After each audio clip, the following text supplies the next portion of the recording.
Right, Miss Rosa Branson. We're just going to move away a bit into a bit of your marriage life. Yeah. Um, if you don't mind, we No, I don't mind. like to talk about Mr. Alan. Alan Alan, Hopkins. yes. Mm.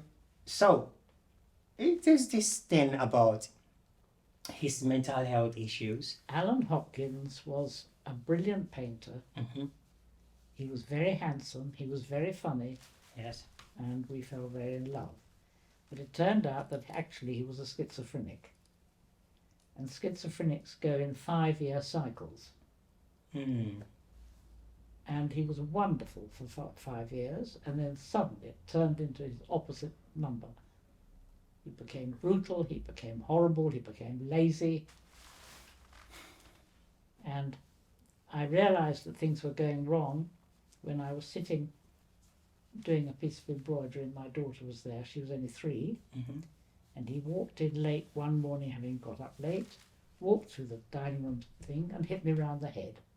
And Peggy said, "Mummy, why is Daddy hitting you?" And he turned to hit her, and I leapt to my feet and said, "You touch that child, I'll kill you." And he ran for his life. Wow. And that's real schizophrenia. That is a real mother's instinct to stand up to him, like a Oh, mother yes, it is. position. My God. Wasn't going any nonsense. But I don't understand. He did mention that he had this. Yes, this, but he was funny about it. yeah, you said he watered it down. Yeah. And made it funny. He made it funny. He told me the first experience, one of the big experiences he had, was when he'd sent to Shenley Mental Hospital, and he'd decided to run away in his nightdress. Pajamas, yes. And he'd run away all across the fields, pursued by all the doctors and nurses, and they couldn't catch him because he was a faster runner than he was. Well, I thought that was I mean, funny. he was then. very funny. Exactly. But he was very, very funny. And then, And then 5 years down the line. switched personality. Apparently they go in 5-year cycles. And after he behaved like this, I threw him out because I realised that he was going to be. We walked over the heath, and he told me the only way to be free was to kill yourself, and the only way to kill yourself was to make all the people who loved you hate you. And I thought, I've got to get rid of him now. So I threw him out. And he married a nurse, and the child from that marriage committed suicide over Beachy Head. But she and I became great friends because he'd gone mad, and then he went into hospital, and then he died of cancer. But she was a lovely person. We are like sisters. Mm-hmm. You sort of bonded in solidarity because you've both been with the same man. She was the sort of person who cared for him, and I was the sort of person who cared for you. And I thought, Rosa, there's no point being upset. So I did some very good paintings to cheer myself up. Well, I thought, right, you've made miserable. Now, come on. For the sake of the children, I'm going to do pictures of heaven. mm. So I did a whole series of pictures of heaven, which got into the West End galleries.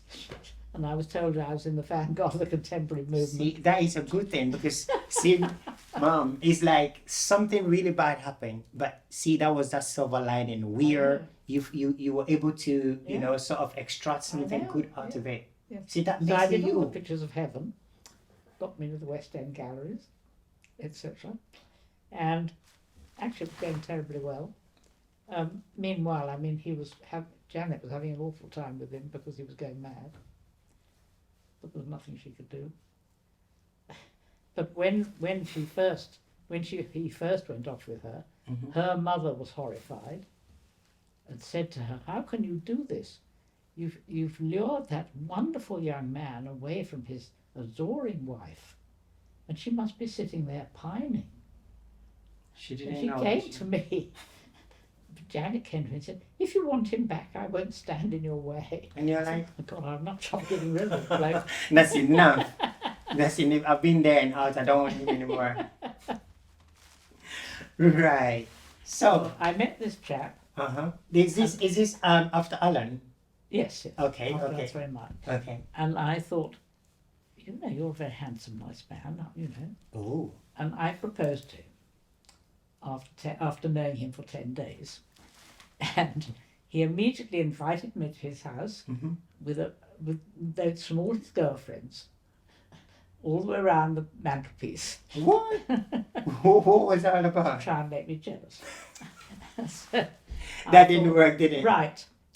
Okay, it's a good system for finding out about somebody within 10 days. 10 days. So he gave it away, basically. So I decided I didn't want to marry him. That's all right. Oh, he must be kicking himself. Like, what did I do that for? Anyway, so then I thought, right.